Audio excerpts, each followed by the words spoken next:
The Damascus Security Exchange wasn't launched with a resounding ring, despite the high excitement and fanfare. On its first day, only 6 companies were listed: 4 banks, 1 transportation company and 1 advertisement company. Damascus Security Exchange will only operate 2 days per week and only for a few hours.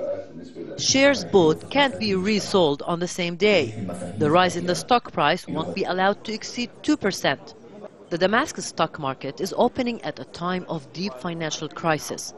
But the Syrian finance minister says that did not deter the government.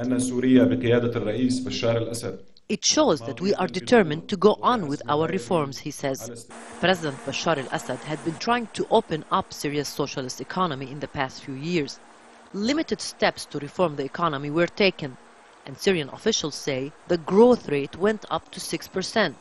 Most of the banks listed are partly foreign-owned. It is very significant from a symbolic point of view. In a certain way, if you want, the opening of the stock exchange crowns the efforts of the Syrian governments in the last years to liberalize and open up their economy. Don't forget, you are talking of an economy that was under a socialist regime for 40 years. You have now free trade, you have investing in Syria has been much easier, is today much easier than it has ever been in the last 4 decades. But it's been a slow process, and the DSE is not expected to pick up steam at a different pace. Most of Syria's businesses are either owned by the state or family-owned. Very few are eligible to be listed on the market. But they do make money, and that's what the government is after, more than the foreign investments. We're targeting the Syrian liquidity. Syria has massive liquidity in the banking sector domestically and abroad.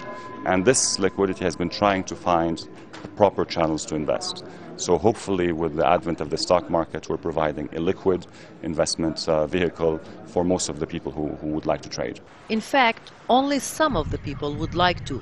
For most can barely make ends meet and will have to go a long way before they start investing in the stock market. In the eyes of the world, this could be seen as a very humble step. But for Syria, it's a very significant leap in its efforts to liberalize its socialist closed economy. Rula Amin, Al Jazeera, Damascus.